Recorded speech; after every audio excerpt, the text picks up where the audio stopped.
স্বাগত জানাচ্ছি খাতুনগঞ্জ থেকে মতিঝিলের সাথে আছে আমি শামীম জাহেদি। সারা দেশে পালিত হচ্ছে ভ্যাট সপ্তাহ 2016। পরিবেশ উন্নত করা গেলে যে রাজস্ব আদায়ের পরিমাণ আরও বাড়বে বলে আশা করছেন জাতীয় রাজস্ব বোর্ড বা এনবিআর। আজ আমরা আলোচনা করব ভ্যাট সপ্তাহের নানা কার্যক্রম নিয়ে। এ নিয়ে কথা বলতে আমাদের স্টুডিওতে রয়েছেন জাতীয় রাজস্ব বোর্ডের সদস্য মোহাম্মদ রেজাউল হাসান এবং কাস্টম এক্সাইজ এবং ভ্যাট কমিশনার ইসমাইল হোসেন সিরাজি। জনাব হাসান এবং জনাব সিরাজি, আপনাদেরকে স্বাগত জানাচ্ছি অনুষ্ঠানে। কেমন আছেন আপনারা? জি, আপনাকে ধন্যবাদ। আমি ভালো আছি ইনশাআল্লাহ। জনাব হাসান, প্রথম প্রশ্ন আপনার কাছে করতে চাচ্ছি। জাতীয় ভ্যাট সপ্তাহ আমরা পালন করছি 2016। এটা কেন করছি? ভ্যাট আদায় করতেই হবে এবং যারা ভ্যাট আমরা দেই, কনজিউমার সবাই দেন, আপনিও দেন, আমরা দিতেই থাকবো, কিন্তু কেন বাড়তি করে এই সপ্তাহ পালন করতে হচ্ছে আপনাকে?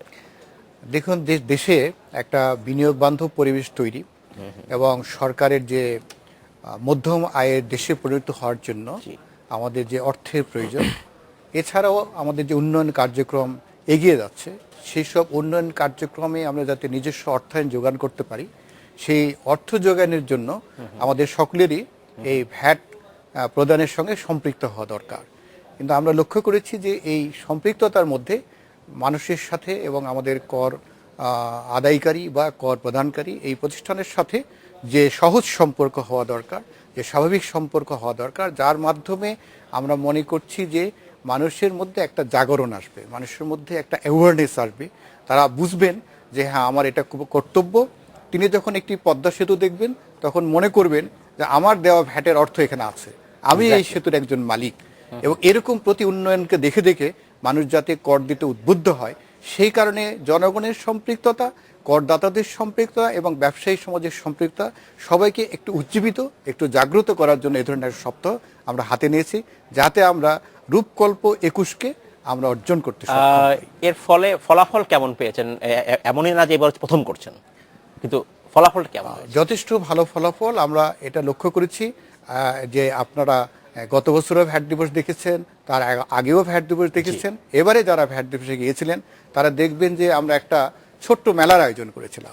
সেখানে অজস্র মানুষের ঢল, মানুষের ভিড়ে সেখানে যাওয়া যায় না। অর্থাৎ মানুষের আগ্রহ এত বেড়েছে যে মানুষ ভালোভাবে ভ্যাটকে জানতে চায়।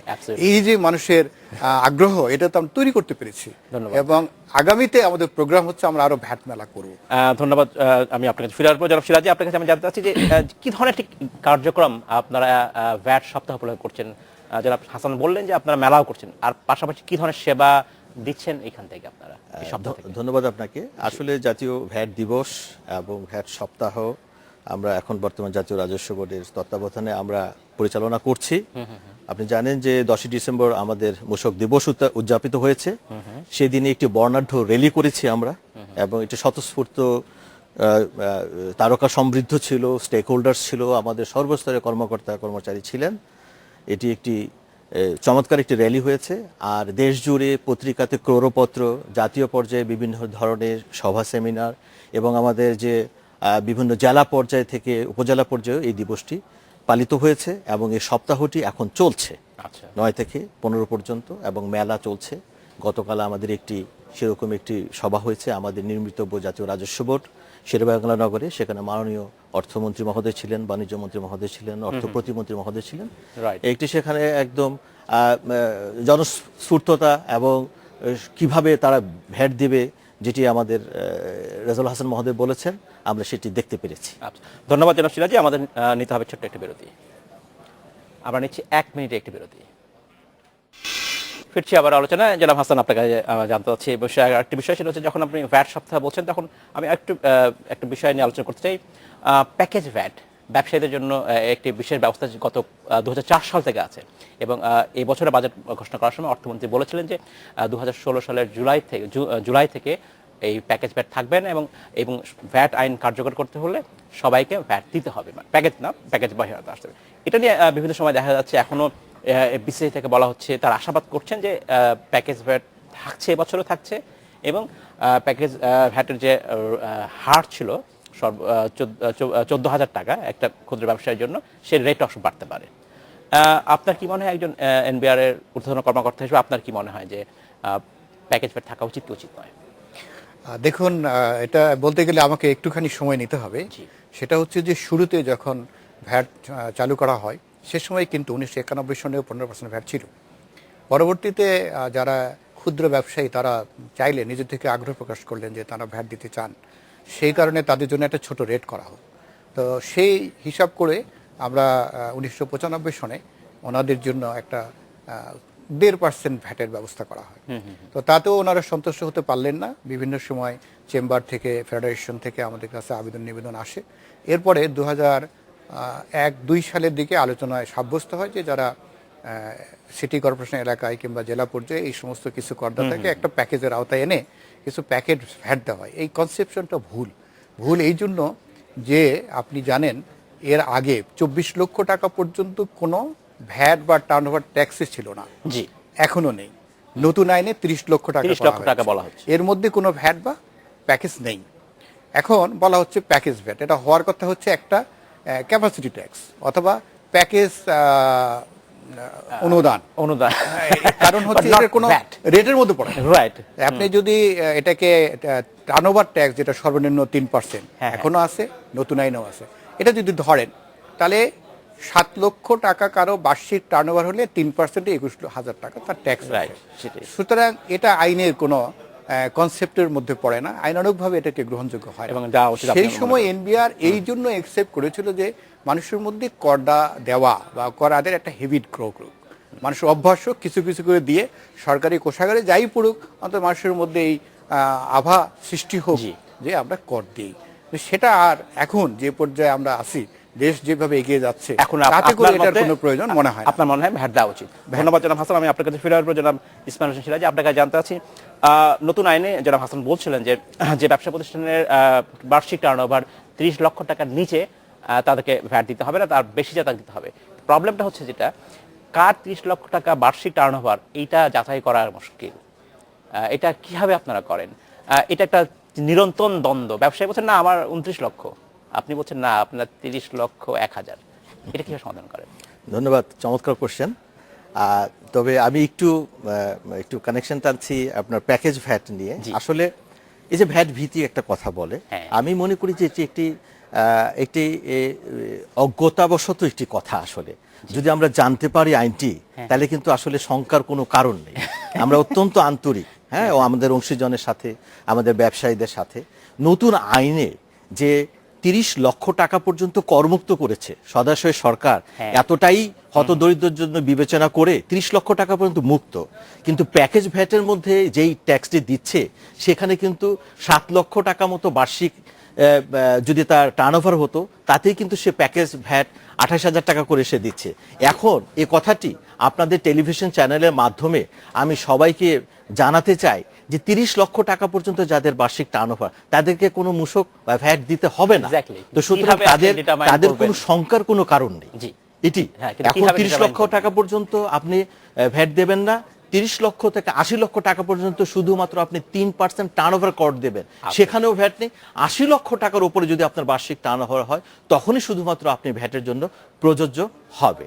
এখন আসুন, আপনি যে কথাটি বলেছেন যে বার্ষিক টার্নওভার নির্ধারণের কথা, জাতীয় রাজস্ব বোর্ড অত্যন্ত আন্তরিক তার অংশীজন অর্থাৎ স্টেক হোল্ডার্সদের সাথে, ব্যবসায়ীদের সাথে, আপনি বিসিসিআই বলেন, ডিসিসিআই বলেন, মালিক সমিতি বলেন, সবার সাথে আমরা চাই যে আপনার পার্টনারশিপ একটা সিচুয়েশন করা, যে আপনারা আসুন, আপনার বার্ষিক টার্নওভারের কথা আপনি বলুন, আপনি নিজেই বলুন। স্বাভাবিক প্রবৃদ্ধি হচ্ছে মানুষ বলবে না সত্য কথা, সেক্ষেত্রে আপনার দায়িত্ব কিভাবে তাকে ধরবেন? না, আমরা তো দায়িত্বশীল, আমরা আইনের প্রয়োগ তো করবই, কিন্তু আমরা চাই যে আমরা অংশীদারিত্বের ভিত্তিতে আমরা কাজ করতে চাই, আমরা পার্টনারশিপের ভিত্তিতে কাজ করতে চাই। এটি হচ্ছে এখন এনবিআর স্পিরিট। ধন্যবাদ জনাব হাসান। আমি আপনাকে জানতে চাই, একটা সময় এনবিআর থেকে বলা হয়েছিল ইসিআর ইন্ট্রোডাকশনের কথা বলা হয়েছিল, ইলেকট্রনিক ক্যাশ রেজিস্টারের কথা বলা হয়েছিল, সেটা কিন্তু আসলে হয়নি সেই অর্থে। এই ব্যর্থতা কার? এই ব্যর্থতা যদি খুব সরাসরি বলি, তাহলে এই ব্যর্থতা অবশ্যই এনবিআর এর। কারণ ইসিআর থাকলে এই সমস্যাগুলো সমাধান হয়ে যেত, এই নিয়ে আমাদের কোনো ঝগড়াঝাটির সুযোগ ছিল না। আমরা 2008 সনে এটা প্রথম চালু করার উদ্যোগ নেই, 2009 সালে এটা কার্যকর হয়। তো আমাদের সেই সময় পরিকল্পনা ছিল যে ইসিআর বিষয়গুলোকে মনিটর করা, যে কোথায় মনিটর কাজ করছে, কোথায় কাজ করছে না, এগুলি দোকানে ঠিক মতন এস্টাবলিশ হয়েছে কি হয় না, এই মনিটরিং কাজটা, এই কাজটা আমাদের বাধাগ্রস্ত হয়।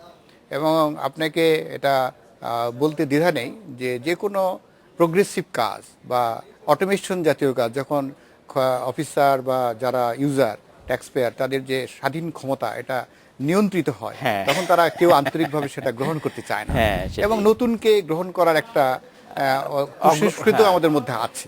তো সেইগুলো সব মিলিয়ে এবং এনবিআর থেকে এই কন্ট্রোলিং বা মনিটরিং ব্যবস্থাটিকে জোরদার না করার জন্য এটি বলা যায় একটা ব্যর্থতায় পর্যবেসিত হয়েছে। এখন কিন্তু আমরা নতুনভাবে সেটা চিন্তা করছি, সরকার সিদ্ধান্ত নিয়েছেন, এখন আমরা মনিটরিংয়ের ব্যবস্থা করতে পারি। এই জন্য যে তখন ভ্যাট উইং এর কোনো ইয়ে ছিল না, সার্ভার ছিল না, আচ্ছা আচ্ছা। বা আমাদের কোনো ডাটা সেন্টার ছিল না যেখানে আমরা ডাটা স্টোর করব এবং মনিটর করব যে কোথায় মেশিন চালু আছে, চালু নেই, তিনি কোথা থেকে কি মাল নিশ্চয় বিক্রি করছেন বা করছেন না, সেটা এখন সহজ হয়েছে। এখন যদি আমরা এটা শুরু করি, আশা করছি যে সেটা এটাকে পারবো। আমরা জনাব আগামীতে হাসান, ধন্যবাদ। আমাদের সময় নিতে হবে একটু ছোট্ট আপনাকে বিরতি, অসংখ্য বিরতির পর ফিরে আসবো আমরা আবারও। সময় হলো একটি বিরতিতে যাওয়ার, আমাদের সাথেই থাকবেন। স্বাগত আরেকবার খাতুনগঞ্জ থেকে মধ্যশিলা। আজ আমরা আলোচনা করছি ভ্যাট সপ্তাহ নিয়ে। এই নিয়ে কথা বলতে আমাদের সাথে স্টুডিওতে রয়েছেন জাতীয় রাজস্ব বোর্ডের সদস্য মোহাম্মদ রাজাউল হাসান এবং কাস্টমস এক্সাইজ এবং ভ্যাট বিভাগের কমিশনার ইসমাইল হোসেন সিরাজি। জনাব সিরাজি এবং জনাব হাসান, আপনাদেরকে স্বাগত জানাচ্ছি অনুষ্ঠানে আরেকবার। জনাব হাসান, জনাব সিরাজি, আপনার কাছে আমি জানতে চাচ্ছি যে আমরা যখন কথা বলছি যাওয়ার আগে ইসিআর কথা বলছিলাম, সাম্প্রতিক সময়ে এনবিআর থেকে আবারও ইসিআর ব্যাপারে একটা জোরদার তাগিদ দেওয়া হয়েছে এবং কম পয়সায় বিতরণ করা হবে ব্যবসায়ীদের মাধ্যমে বলা হচ্ছে। এই প্রজেক্টটার লক্ষ্য কি, মানে কত দিনের মধ্যে এই প্রজেক্ট সমাধান হবে, মানে প্রজেক্ট আমরা বলতে পারি যে পরিপূর্ণভাবে কার্যকর শুরু করবে? ধন্যবাদ আপনাকে। আসলে ইসিআর এর ব্যাপারে আমি একটু বলি যে এটি আসলে ইসিআর এব্রিভিয়েশন হচ্ছে ইলেকট্রনিক ক্যাশ রেজিস্টার। এটার ফাংশনিং যে বিষয়গুলো হচ্ছে, ধরেন আপনি একটা ইসিআর ক্রয় করেছেন, আপনি হিসাব সংরক্ষণ করছেন, এটা যদি ফিজিক্যাল না করা হয় তার সফটওয়্যারটা, আপনি কিন্তু যে কোনো সময় ইরেজ করে ফেলতে পারেন। আচ্ছা, তো এই জন্য এটা মেমোরিটা ফিজিক্যাল করতে হবে, কারণ যে উদ্দেশ্য নিয়ে সরকার এই ইসিআর স্থাপনের ব্যবস্থা নিয়েছে, যে সেই এই তথ্যটি এই যন্ত্রের মাধ্যমে সংরক্ষণ করবে এবং at the end of the month সে যেন তার যে সমস্ত বিক্রয় যথাযথভাবে সে দিতে পারে এবং সরকার যেন রাজস্ব থেকে বঞ্চিত না হয়। এই লক্ষ্যকে সামনে রেখেই সরকার প্রাথমিক পর্যায়ে খুব সম্ভবত 25,000 ইসিআর এর একটি ক্রয় করার পরিকল্পনা নিয়েছে। এটার মডেল এবং যেন ফিজিক্যাল মেমোরি হয় এবং আমাদের জাতীয় রাজস্ব বোর্ডের যে লক্ষ্য বা উদ্দেশ্য সেটাতে যেন নিহিত থাকে।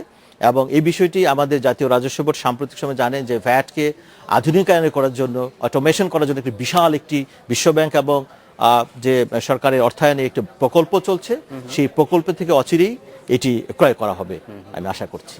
ধন্যবাদ। আপডেট আছে ওটা বলি, সেটা গতকাল মাননীয় অর্থমন্ত্রী আমাদের ভ্যাট দিবসে বক্তৃতায় বলেছেন যে উনি 2020 সালের মধ্যে 5 লক্ষ ইসিআর মেশিনের টার্গেট দিয়েছেন এটা দেশে আনন্দের খবর এস্টাবলিশ করার জন্য। এবং এই বছর উনি প্রায় 50,000 ইসিআর এর লক্ষ্য ধার্য করেছেন। এই ক্রয় প্রক্রিয়াটা শুরু হয়েছে। এটা পিপিআর অনুসারে যেহেতু ক্রয় হবে, সেই কারণে এটা একটা মিনিমাম টাইম লাগে আর এই সময়টা। অ্যাবসলিউটলি। আমি আপনার কাছে আরেকটা বিষয় প্রশ্ন করতে চাচ্ছি যে আপনি যখন বলছিলেন বা অনেকেই যেন বলেন যে প্যাকেজ ভ্যাট আসলে এটা আইনের আওতা আসে না, ঠিক একই একটা আরেকটা জিনিস হচ্ছে অ্যাডভান্স ট্রেড ট্যাক্স, যেটা আপনারা আমদানিকারকদের কাছ থেকে নেন এবং যেটা ফিনিশ আমদানিকারকরা, সেটাও ভ্যাটের আওতা আসলে পড়ে না, সেটা কেন নেন? দেখুন, এই বিষয়টা এনবিআর প্রথমে ইয়ে করতে চায় নাই। কারণ হলো যে পর্যায়ে যে ট্যাক্স, যিনি খুচরা বিক্রেতা তিনি সেই পর্যায়ে দেবেন, যিনি হোলসেলে বিক্রি করেন তিনি সেই পর্যায়ে দেবেন, যিনি কর্পোরেট সেল করেন তিনি সেই পর্যায়ে দেবেন, এটাই খুব স্বাভাবিক। কিন্তু আমাদের দেশে দেখা গেল যে বেশ কিছু ইম্পোর্টার আছেন যারা ফিনিশ গুডস বিদেশ থেকে ইম্পোর্ট করার পর তারা সরাসরি খুচরা বিক্রি করে থাকেন। তাদের জন্য সমস্যা হয়ে গেল যে তারা এই ভ্যাটটা সেই পর্যায়ে আদায় করতে সমর্থ হন না বলে আমাদের কাছে আবেদন করতে থাকলেন। এবং তাদের আবেদনের পরিপ্রেক্ষিতেই জাতীয় রাজস্ব বোর্ড সিদ্ধান্ত নিল যে যদি একটা লেভেল প্লেইং ফিল্ড তৈরি করতে চাই, তাহলে ইম্পোর্ট স্টেজে অগ্রিম নিলে তারা সেটা অ্যাডজাস্ট করে যখন বিক্রি করবেন তখন যার রিবেট নেওয়া সে রিবেট নেবে এবং তার যদি অতিরিক্ত সংযোজন হয় তখন অতিরিক্ত সংযোজন অতিরিক্ত ভ্যাট দেবে। আর যিনি রিবেট নিতে পারবেন না, তার ভ্যাটটা আদায় হয়ে গেল, তিনি ওই মূল্যেই আবার ক্রেতার কাছে বিক্রি করে দেবেন এবং তার কাছে যে আমদানি ডকুমেন্ট সেটা তাকে দিলে যিনি ক্রেতা তিনি এটি নিয়ে গিয়ে আবার রিবেট নিতে পারবেন। তাতে আমাদের কোনো সমস্যা হচ্ছে না। তো এই আমদানিকারকদের মধ্যে যাতে একটা লেভেল প্লেইং ফিল্ড তৈরি হয় সেই উদ্দেশ্যে এইটা আরোপ করা হয়েছে। আচ্ছা, ধন্যবাদ জনাব সিরাজ। আপনার কাছে জানতে চাচ্ছি যে আমরা যখন বলছি যে শুধু ভ্যাট নয়, ট্যাক্স দেওয়ার ক্ষেত্রেই আমরা অনেকেই অভিযোগ করেন যে তারা হয়রানির শিকার হচ্ছেন, বা আপনারা যখন বিভিন্ন মেলা করেন, শুধু ভ্যাট সপ্তাহ না, যখন ইনকাম ট্যাক্স নিয়েও অনুষ্ঠান হয়, তখনও হয়তো আপনারা সবসময় বলেন যে আমরা চাই ভীতি দূর করতে। তো ভীতিটা কেন হয়? আমি জানি যে যেমন অসৎ করদাতাও আছেন, হয়তো অসৎ সরকার কর্মকর্তা কিছু কিছু আছেন হয়তো, সেই জায়গাটা একটা ব্যালেন্স কি করেন আপনারা? কখনো কি কোনো ডিপার্টমেন্টাল ব্যবস্থা নেন আপনারা যদি কোনো অভিযোগ শোনেন, আপনারা হয়রানির অভিযোগ শুনে থাকেন? সেটা জাতীয় কোনো দৃষ্টান্ত আছে? হ্যাঁ, সুন্দর প্রশ্ন এবং খুব সময়োপযোগী প্রশ্ন। আপনি আপনার প্রশ্নের মধ্যে বলে দিয়েছেন যে যারা ভ্যাট প্রদান করেন সেখানে যেরকম সমস্যা আছে, আমাদের ডিপার্টমেন্টাল কিছু সমস্যা আছে। এই জিনিসগুলো দূর করার জন্যই বর্তমান সরকার, বর্তমান জাতীয় রাজস্ব বোর্ড এই যে অটোমেশন সিস্টেমে গেছে। আপনি জানেন যে একটি অফিসে যখন একজন করদাতা যান, তখন তার পার্সন টু পার্সন ইন্টারাকশন হয়। যখন সে ভ্যাট অনলাইনে সেটা প্রদান করবে, তাহলে কিন্তু ওর ইন্টারাকশন হচ্ছে না, সে প্রপোজালও দিতে পারছে না, সে রিসিভও করতে পারছে না। এই অটোমেশনের যে সুফল, এই যে ভ্যাট যে প্রকল্প আমরা নিয়েছি, এটার তখন আপনি কি কি সুবিধা পাচ্ছেন দেখেন। আপনি অনলাইনে রেজিস্ট্রেশন, নিবন্ধন নিয়ে নিতে পারছেন, আপনি অনলাইনে রিটার্ন দিয়ে দিতে পারছেন, আপনি অনলাইনে স্বনির্ধারণী পদ্ধতি, এটি আপনি নিজে আপনার ট্যাক্স ক্যালকুলেশন করবেন, আপনি সেটি অনলাইনে দিয়ে দেবেন, ই পেমেন্টের মাধ্যমে আপনি আপনার করে দিবেন, আপনি অ্যাপিল করতে পারেন, সবকিছুই অনলাইন ভিত্তিক। এটা আমরা ফেজ বাই ফেজ যাচ্ছি।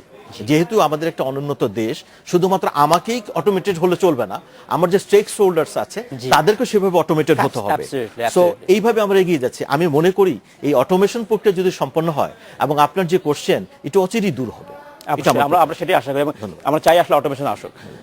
জনাব হাসান, আপনার কাছে আমি বিষয়টা জানতে চাচ্ছি যে এই মুহূর্তে সরকারের যে রেভিনিউ, তার যে খাতগুলো রয়েছে, ভ্যাট, ইনকাম ট্যাক্স বা শুল্ক, ডিউটি, এর মধ্যে প্রায় 36% হচ্ছে ভ্যাট কন্ট্রিবিউট করছে। আপনার কি মনে হয় যে ভ্যাটের আরও অনেক সুযোগ রয়েছে সরকারের রাজস্ব আদায়কে সাহায্য করবার ক্ষেত্রে, বা আরও আনট্যাপড এরিয়াস রয়েছে যেখান থেকে আসলে ভ্যাট আসতে পারে? সেগুলো কি একটু বলবেন, কি ধরনের আনট্যাপড? জি, আপনি খুব সুন্দর প্রশ্ন করেছেন, আপনাকে এর জন্য ধন্যবাদ। কারণ হলো যে বর্তমানে যে মূল্য সংযোজন কর আইনটা প্রযোজ্য আছে, সেখানে নানা কারণে কতগুলো বিষয় এসে গেছে, যেমন সংকুচিত ভিত্তিমূল্য কিংবা ট্যারিফ ভ্যালু, এই ধরনের যেগুলি আসলে ভ্যাটের কনসেপ্টের সঙ্গে মিলে না। আচ্ছা। এবং এই সব করতে গিয়ে যে সমস্যাটার সৃষ্টি হয়েছে, যেমন দেখুন যে সার্ভিসের উপরে ভ্যাট আছে, সেবার উপরে। আচ্ছা। সেখানে আমাদের বিধিমালায় ৭৭টা সেবাকে সংজ্ঞায়িত করা হয়েছে। আসলে ৭৭টা সেবাই কি দেশে আছে? সেবার সংখ্যা অনেক। এমনকি অনেক প্রতিষ্ঠান এই দেশে সেবা দেয় যাদের অবস্থান এই দেশে নয়, সেটা পুরাটাই আনট্যাপড। সেখানে কোনো রকমের ট্যাক্স আদায় হচ্ছে না, অথচ একটা বিরাট খাত। আর একটা খুব ভালো বিজনেস আছে, একটা এক্সাম্পল স্বরূপ বলছি, ইন্ডেন্টিং ব্যবসা। সেখানে কিন্তু সব অটো অনলাইনে হয়, এটাকে কিন্তু ফিজিক্যালি দেখা যায় না।